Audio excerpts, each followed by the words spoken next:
Most women don't realize the power they wield in silence until the day their absence echoes louder than their presence ever did. He doesn't notice it at first. The stillness, the soft disconnection, the vanishing light in her eyes. It's a quiet unraveling, a pause between words that used to overflow. And by the time he does, it's too late, because her silence is not emptiness. It is the full weight of everything she once held in, now withheld. It is not the lack of words, it is the withdrawal of life force, the closing of a psychic gate he once believed would always remain open. What haunts him is not that she left, but that she did so without a sound. You see, the feminine is not made of noise and frenzy. She is the vessel of deep waters, the unconscious itself, the realm of intuition, chaos, creation, and death. Her silence is the terrain of the void, and the void terrifies the ego, especially his. Because when she goes silent, not out of manipulation, but out of exhaustion, out of knowing, what she does is mirror him to himself. She becomes the reflective surf of his shadow. Suddenly, all that he projected onto her, his insecurities, his dominance, his neglect, his pedestalizing, is returned to him tenfold.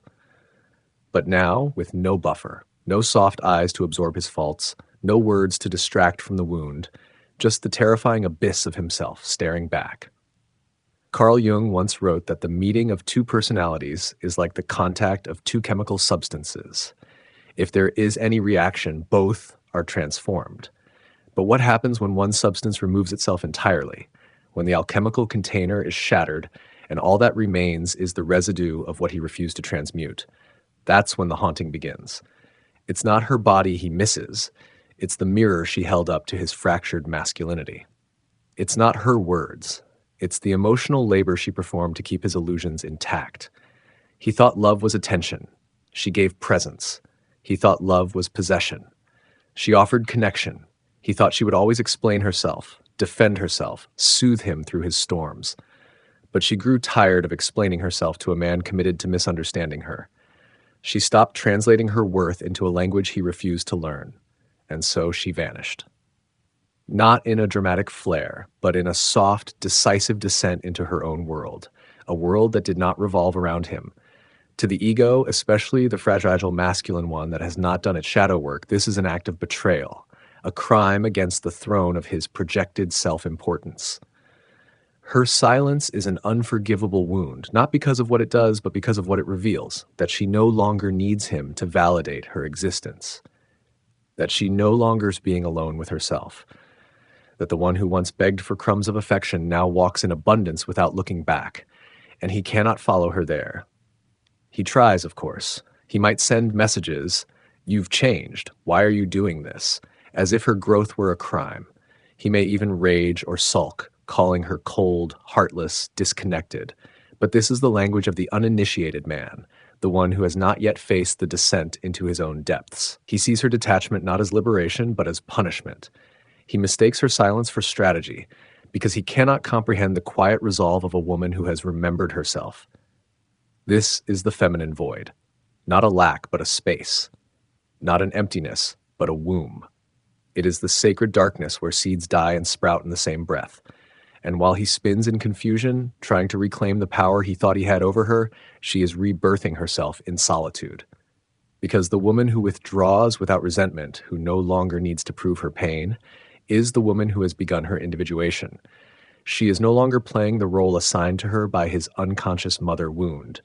She is no longer softening herself to protect him from his inadequacies. She has become sovereign.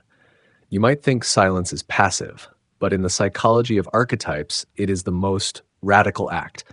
It is withdrawal from the performative dance. It is the sacred pause before the feminine reclaims her voice, not to plead, not to argue, but to create. Her silence is not the end of love. It is the end of illusion and the beginning of self. So he sits with the ghost of who she used to be, haunted not by her cruelty, but by her clarity. She did not punish him. She evolved beyond him, and that, to the ego, is the deepest cut of all.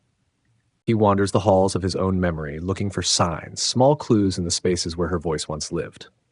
The house is the same, the bed still warm with her echo, but it no longer feels like home.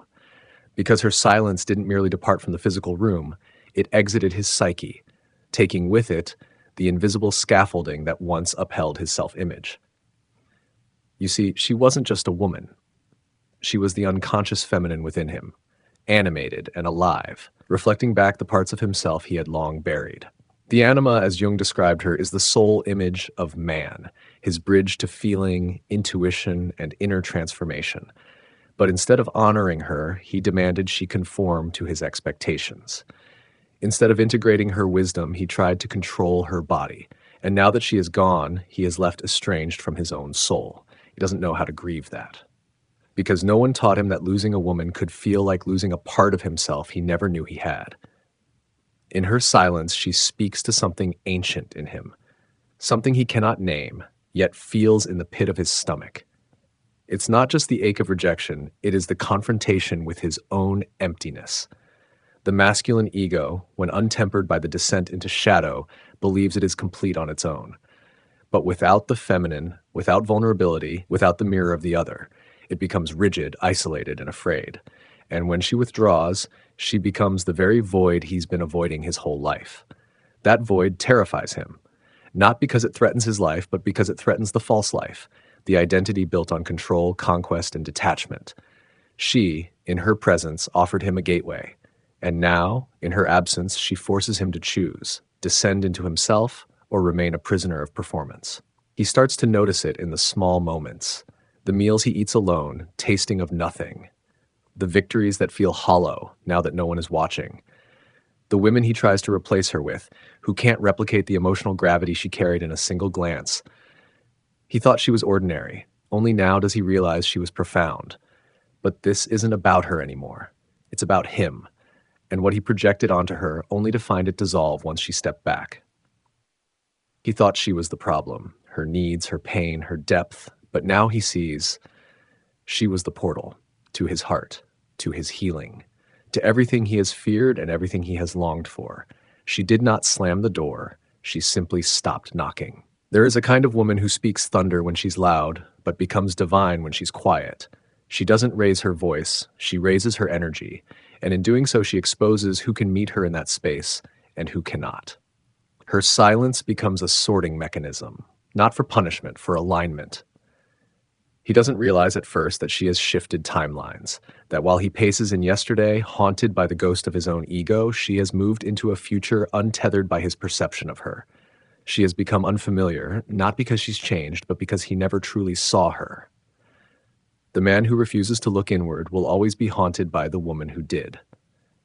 In her quiet, she found the music of her own being. In her aloneness, she found the voice that had been buried beneath years of performing, pleasing, pacifying. She no longer whispers, "Please love me." She now breathes, "I love me." And that is the frequency he cannot hear, not until he begins the descent into his own depths. But most men never do. Most men will confuse that silence for absence, that absence for abandonment, and that abandonment for betrayal. Because it's easier to be angry at her for leaving than to confront the self he has abandoned for decades. This is the tragedy of the unaware masculine, to chase the echo of a woman whose silence is the only thing still offering him the truth. If he were wise, he'd sit in that silence, not as punishment, but as prayer, not as shame, but as initiation. Because it is only there, in the dark caverns of his unspoken wounds, that he will finally see her not as the woman he lost, but as the teacher he refused to learn from. And perhaps, if he is brave enough, he will stop calling her silence confusing and begin calling it sacred. There is a moment, a sacred and solitary moment, when he finally stops reaching outward. No more scrolling through old messages, no more tracing her name in search boxes, no more conjuring fantasies of how he might win her back. Instead, he stares into the abyss she left behind, and for the first time, he does not flinch. This is where the true initiation begins. He realizes that her silence is not a punishment, it is a compass, a divine directive pointing inward. For too long, he has searched for identity and conquest, for validation and control, for meaning and performance. But her absence, her holy withdrawal, strips him bare. And in that bareness, the scaffolding collapses, the personas fall, the mask shatters, and there he stands, not a lover, not a provider, not a man of importance, but simply a human being, stripped of projection. The ancient Stoics whispered that suffering is the doorway to wisdom, that pain, when born with awareness, becomes purification. Seneca taught that the soul is strengthened by hardship, And in this silence, he begins to understand. She was not his source of pain, his resistance to growth was. The feminine void she left behind is now a sacred womb, not hers, his, a place not of emptiness, but of gestation, of unbecoming, of rebirth. And to survive in this new terrain, he must abandon everything he thought manhood meant. Not strength through domination, but strength through surrender. Not power through avoidance, but power through presence. It is here, in the dark, that the archetype of the wounded king awakens. The one who ruled from fear, who demanded loyalty without vulnerability, who mistook her softness for weakness. He now faces the bitter fruit of his own unconscious seeds. And as the illusion of invincibility dies, the sacred masculine is born, not in noise, but in listening, not in demanding love, but in embodying it. You may ask, why does her silence have such potency? Because it disrupts the myth that she exists to soothe him, the myth that her worth is measured by her willingness to stay, the myth that a woman in pain must still be palatable, digestible, docile. But when she grows beyond the need to be understood, she no longer makes herself small to be loved. She becomes the mirror, and mirrors don't argue.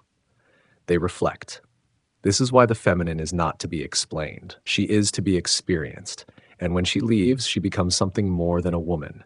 She becomes a force, not of punishment, but of purification. She clears the field. She ends the cycles. She demands rebirth, not in her presence, but through her absence. Only now does he understand that her love was never weak. It took strength to hold space for his chaos, compassion to see his wounds, courage to stay while her own soul begged for air. And it took even greater strength to leave, not because she stopped caring, but because she finally started caring for herself more. He weeps, not for her return, but for the parts of himself that died in her arms without ever being seen. The scared boy, the avoidant man, the unclaimed soul. He sees now that she had been asking him to show up, not with gifts, not with apologies, but with depth, with truth, with wholeness. And he could not then. But perhaps now? That possibility does not mean she will return, nor should it. The point was never reunion. It was revelation. It was awakening. Her silence was not the end. It was the beginning of his own voice. Not the one he uses to persuade or defend, but the one that trembles in honesty, the one that echoes in stillness, the one that finally, painfully whispers, "I see her now." He begins to understand that a woman like her is not meant to be owned. She is meant to be honored. And that honor begins with self-honesty, with facing the parts of himself he hid from her, the anger, the shame, the softness, because she never wanted perfection. She wanted presence. She didn't need him to be a savior. She needed him to be real. That is the haunting and the healing. Not that she was too much, but that he showed up as too little. Not that she walked away, but that he remained emotionally seated for so long. Not that she withheld love, but that he couldn't yet receive it without feeling exposed. He looks back now, not with regret, but with reverence. Her silence was a sermon, and he finally has ears to hear it. Something shifts in him, subtle, imperceptible to the world, but tectonic within. It is not a grand gesture. It is not a vow shouted into the void. It is a quiet turning of the gaze inward, where the real work waits. Because this is the truth the feminine silence forces upon him. No one is coming to save him. Not her, not the next woman, not the image of success he once clung to. The knight, if he is to rise, must rise from within. And so he begins to face the shadows, not the romantic ones, the ones where he imagines her return in some redemptive climax, but the real ones, the patterns, the fear of intimacy masquerading as independence, the emotional detachment he called being chill, the subtle disdain for anything too soft, too emotional, too demanding of his depth. These are not demons. They are neglected children in the psyche, abandoned parts of himself he learned to shame. Jung called this the shadow, the unconscious self we disown and project onto others. And so long as he refuses to meet this shadow, he will chase women to fill the void he won't face. But the feminine, in her wisdom, always calls it forth. She did not leave to punish him. She left because she could no longer mother him, because her presence became a wound to herself. And now, as he walks the corridors of his own history, he begins to see the faces of women who tried to love him while bleeding. Women who overgave, overexplained, overcompensated for his silence, until they had nothing left to give but absence. This is not about blame.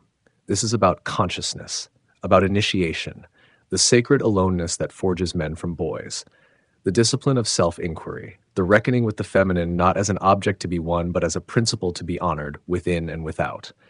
He begins to feel again. At first, it comes like a tremor, tears in quiet moments, grief not just for her, but for himself, for the years he spent guarded, for the love he rejected out of fear, for the tenderness he buried to appear strong. He mourns the man he was, the one who mistook aloofness for power, distance for mystique, and in mourning he begins to integrate. You may not see the change in his appearance. It won't show up in better suits or well-rehearsed apologies. It shows up in the way he listens, the way he sits in discomfort without needing to fix or flee, the way he no longer needs to be the center because he has found the axis within. This is the path of the integrated masculine. He no longer defines himself by how many women want him, but by how deeply he can show up for one. And not out of hunger, not from a place of lacking, but from wholeness, from choice, from sacred presence. And if, by some divine alignment, their paths ever cross again, he will not beg for another chance. He will not promise change with trembling hands. He will simply look her in the eye and without words say, "I finally understand." But even if they never meet again, her silence has done its work. It cracked the illusion. It shattered the facade. It led him to himself. Meanwhile, she is elsewhere now, not waiting, not wondering, but weaving, building, dancing. Not from the need to prove she has moved on, but because she has returned to her source. Her silence was never a tactic. It was an initiation of her own, a way to reclaim the parts of her that shrank for love.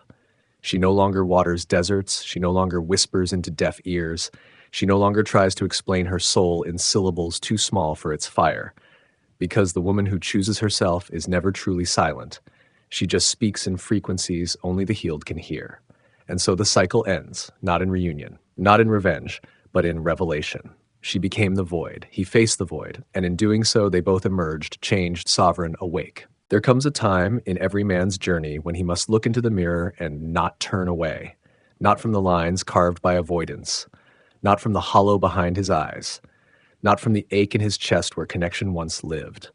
In that stillness, there are no battles to win, no roles to play. Only the question that her silence has left echoing in his bones. Who am I when no one is looking? It's a question that strips away the scaffolding of identity, the charming mask, the well-rehearsed emotional distance, the clever rationalizations for why he never let her in. For the first time, he must answer not with words, but with being. And in doing so, he begins to understand what he never saw before. That love, real, soul-stirring, ego-breaking love, is not a possession, but a reckoning. Her presence had called him to grow. Her absence demands he do it alone. She had become the fire that illuminated every shadow he tried to hide. She asked for truth, not perfection, presence, not performance. But he gave her fragments, prepackaged intimacy, just enough vulnerability to keep her near, but never enough to risk being truly seen. And when she finally went silent, she stopped feeding the illusion. That's what haunts him now. Not her leaving, but that she did it with dignity, without drama, without trying to make him see. That kind of departure lingers. It rattles the cage of the masculine ego, because it cannot be soothed by control or conquered with charm. It is a riddle he cannot solve until he dissolves.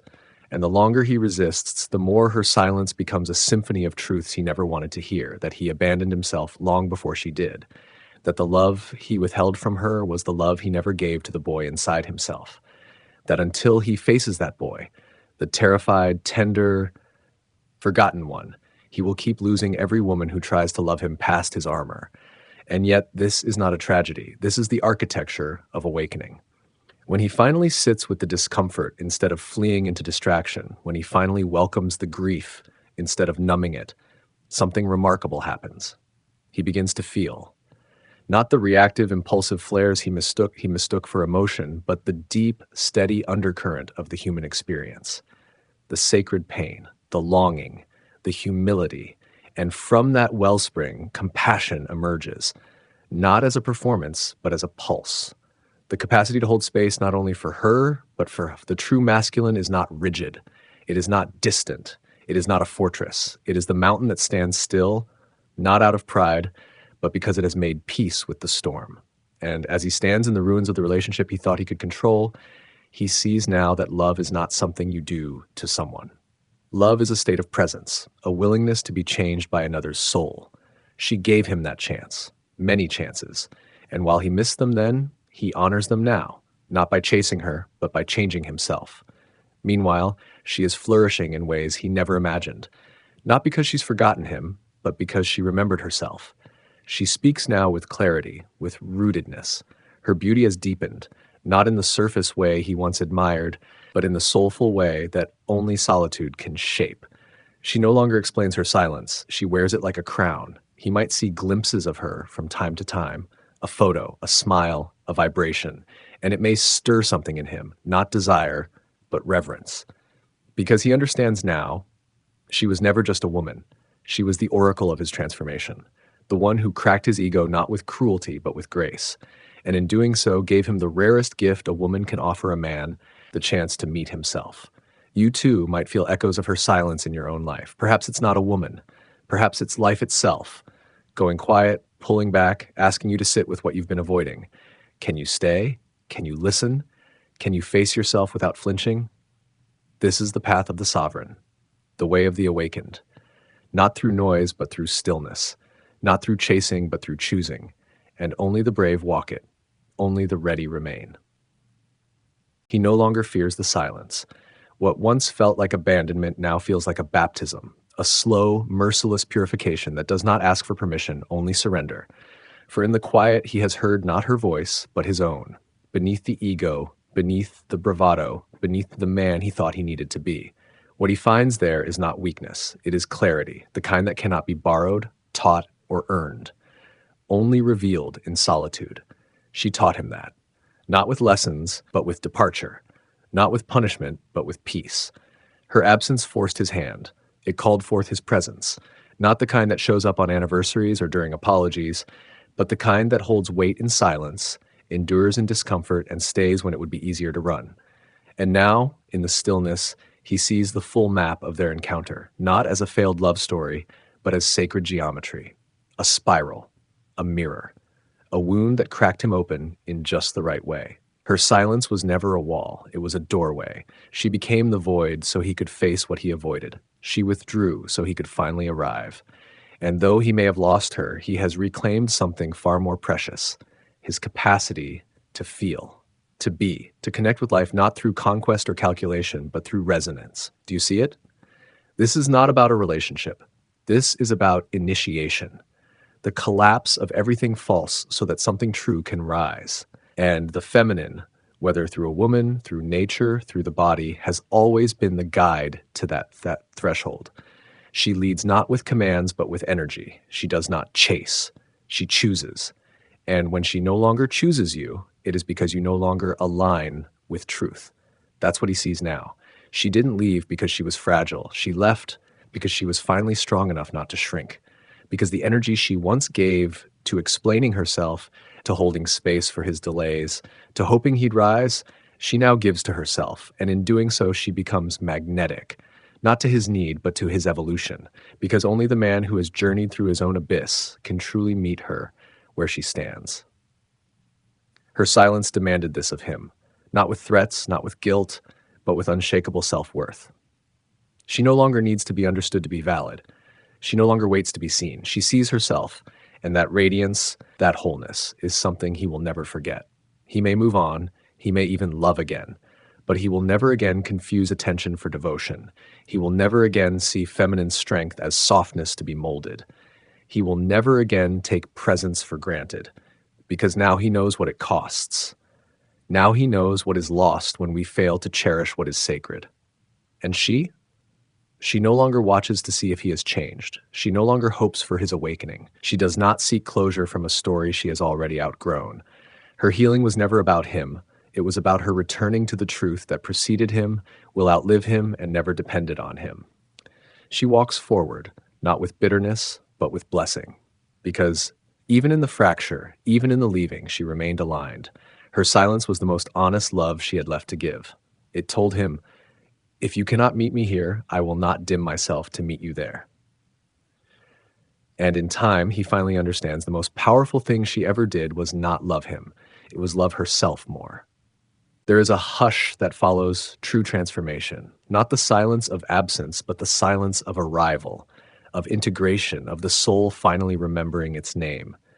He no longer walks with the posture of a man trying to impress or possess. He walks slowly now, deliberately, like someone who has seen death, not of the body but of illusion. And in that death, something alive was born, reverence. He does not speak of her to gain sympathy or longing. He speaks of her, if at all, with sacred pause, as one might speak of a fire that once consumed their house only to reveal the foundation beneath. She was never a detour. She was the map. And in losing her, he found the terrain of himself. But even this is not the end of the story, because stories rooted in soul do not end. They evolve. He does not seek her now with desperation. He does not stalk her energy in hopes of resurrection. He holds space for her in the way the earth holds seeds it will never see bloom again, gently, gratefully, without possession, because the woman she has become, born in the silence he once feared, is not waiting. She is choosing, not out of vengeance, but out of sovereignty. And in that, he finds peace. Peace not from getting her back, but from letting her go with honor, from understanding that what she gave was a mirror, not a promise, a spark, not a leash, that the role she played was never meant to last a lifetime, but to awaken one. The feminine does not wound. She awakens the wound that is already there. And what you do with that awakening determines everything. You can curse her, you can chase her, you can blame her, or you can become worthy of the pain she reflected, worthy not in her eyes, but in your own. You can become the man who no longer fears the silence, who no longer flees from the void, who no longer projects his unhealed mother wounds onto the women who try to love him whole. That is what she offered him. Not love as comfort, but love as crucible. And now he carries that crucible within, not as shame, but as sacred flame. And her, she moves like the ocean now, deep, still, untamed. Her voice is no longer desperate to explain its frequency. Her body no longer tightens to make others feel safe. She knows the weight of her presence and the fire of her absence. She has become her own shelter, her own sanctuary, her own source. She does not entertain those who speak to her pain without having faced their own. She does not bow to potential. She does not mistake longing for alignment. She has learned that silence speaks volumes, and that the man who is ready will listen not to her words, but to her energy. The man who is ready will not be shaken by her stillness. He will meet her, not as a savior, but as a mirror, because by then, he will have walked through his own fire. He will have faced the collapse of who he was and emerged without needing to prove anything. He will have integrated his shadow, honored his anima, and risen from ego into essence. And when they meet, not to complete, but to coexist, there will be no need for performances, no masks, no fear of the void. Because he will know. Her silence was never the end of their story. It was the beginning of his. The woman who knows her worth doesn't chase, she chooses. If this message spoke to something deep inside you, let us know in the comments. We'd love to hear your story, your reflections, or even the silence you've been carrying. Don't forget to subscribe for more soul-stirring insights on love, psychology, and transformation. And if you found value here, please like and share this video. It means more than you know. Thank you for watching. You are not alone in this journey.